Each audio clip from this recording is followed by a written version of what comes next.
To first understand the core risks involved with computer security, we need to understand the key terms and topics associated with the material.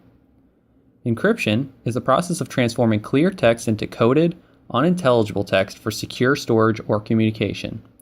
Vulnerability is the opportunity for threats. Safeguarding is an effort to block threat. A threat is an attempt to obtain data illegally. A target is an asset desired by a threat. Phishing is pretending to be someone else to obtain unauthorized information. Hacking is breaking into computers, servers, or other networks. Account management are standards for new user accounts, modification of account permissions, or removal of unneeded accounts. Password management implies that users should change passwords frequently. Skimming is taking cash off the top of the daily receipts of a business or from any cash transaction involving a third interested party and officially reporting a lower total. Fraud is wrongful or criminal deception intended to result in financial or personal gain. A scam is a dishonest scheme. Carding is when a small charge is placed on a credit or debit card to ensure that it is working. An exploit is using software to take advantage of a newly discovered vulnerability in a target's application or operating system. And a key industry standard for our chapter is Payment Card Industry Data Security Standards, which governs secure storage of cardholder data. Threats. Credit card and debit card fraud. It is a crime whereby your credit or debit card can be reproduced in order to use the credit balance to obtain a financial advantage. This type of crime is also known as skimming. Check fraud. It is the use of a check to get financial advantage. During the research, we found a case that a woman deposited company's checks to her own personal account without authority. Email scam. Some emails inform the customers that their security details and the passwords need to be updated by logging into an authentic-looking but fake website. The purpose of these websites is to obtain your logon details to access your bank accounts. Fake websites, also known as phishing. Other communicate security messages will advise you to install software from the websites and remove viruses. By downloading the software, you are in fact tricked into downloading a virus. Identity theft is where your personal details are obtained to get some sort of financial or other benefit, leaving you the owner of that identity, offering a large debt with a negative credit history and in some cases with legal implications. Inside attacks. During the research, we also found that one person used other employees' password to cause damage to the company. Download softwares.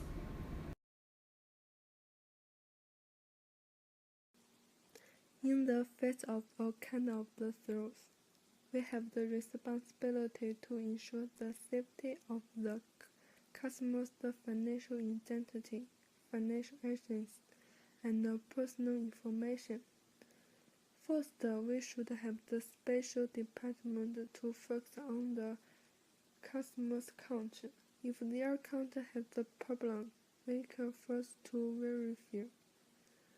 Second, accurate every transaction information on the statement, which make customers are easy to check statements when there is any suspicion on the bill.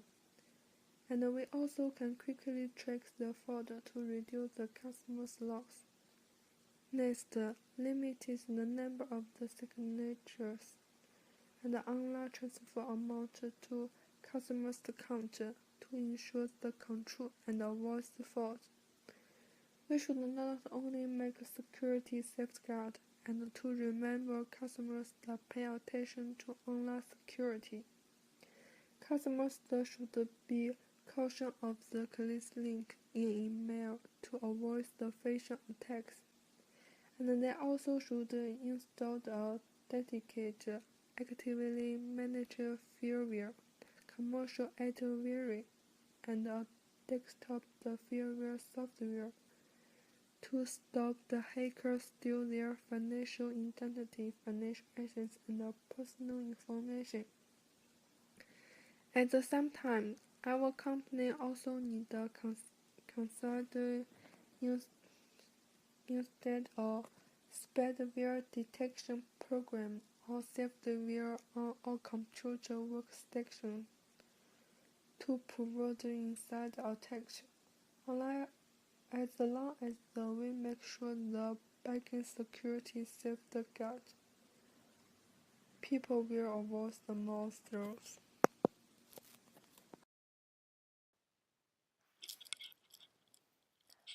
Three main trends in cybercrime in recent years have been cybercrime breaking international borders and taking place on an international scale, rising fraud with credit and debit cards, and increasingly sophisticated mobile threats. On an international scale, cybercrime is estimated to be 0.8% of worldwide GDP, most of which is taken from developed countries. Part of this has to do with the fact that criminals are now able to collaborate across borders thanks to new technology. Credit and debit cards are also a common source of cybercrime. Fraud with debit and credit cards has been increasing in recent years because hackers were able to copy the magnetic stripe and use the stolen data over and over again. Because of this trend, we have seen developments in technology, and EMV cards, which are more secure than traditional credit and debit cards, have become the norm. So much data is stored on cellular phones that mobile threats are also a huge trend in cybercrime. It's an estimated 38% of smartphone users have already been targeted. Criminals are cashing in by creating fake apps that hack information or stealing private banking information.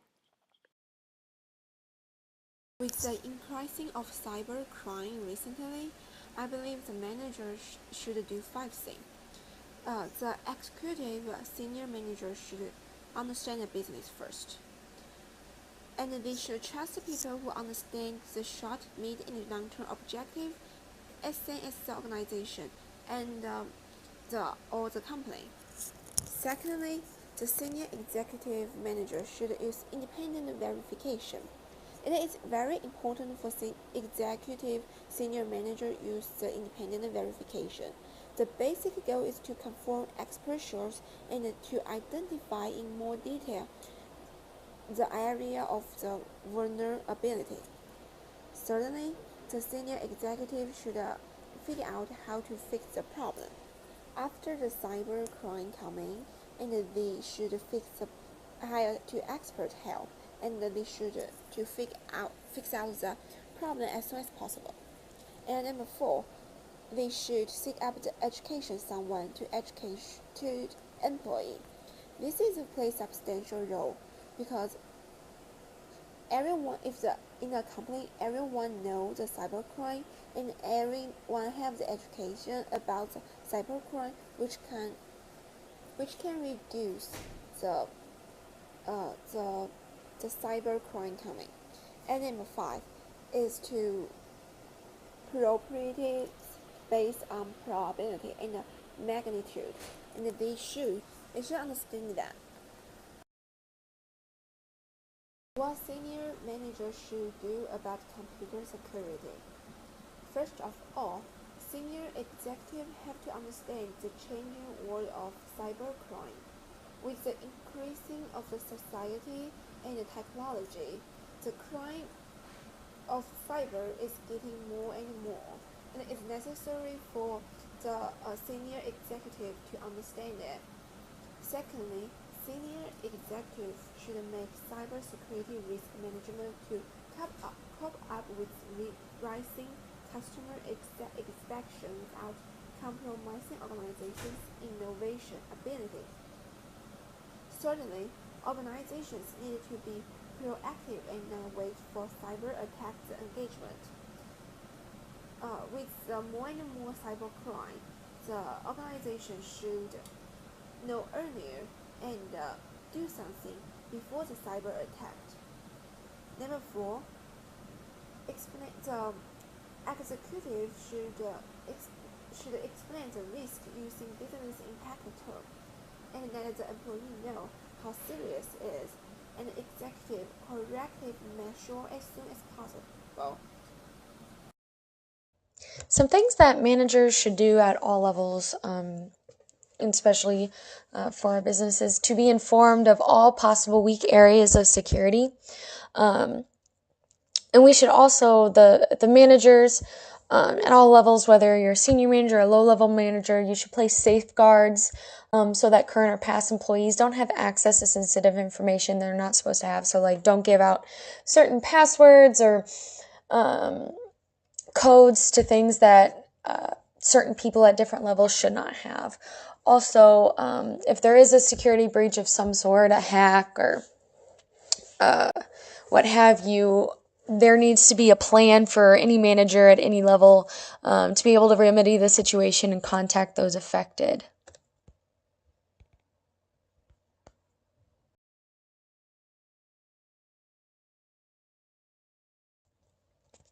So some more things that managers should do at all levels is user awareness training. So one of the most effective ways that an organization like our bank can take to reduce the risk of successful security attacks is user education. So if we educate our employees at any level as managers, we can further prevent security attacks. Another thing would be to identify weaknesses. So if our bank doesn't examine the weaknesses in our systems, the hackers surely will. So that's why we need to examine all of our safeguards and basically go through and try to identify potential weaknesses and try to get into the minds of, I guess, attackers to make sure that we're a step ahead so we could put in safeguards. And so then we would add controls. So management must develop and implement controls that are designed to keep incidents from occurring and serve as a deterrent against unauthorized access. So and even though we add these controls, we got to constantly be aware that when controls are in place, somebody is eventually going to hack those controls that we do. So we have to continually upgrade our controls and be a step ahead.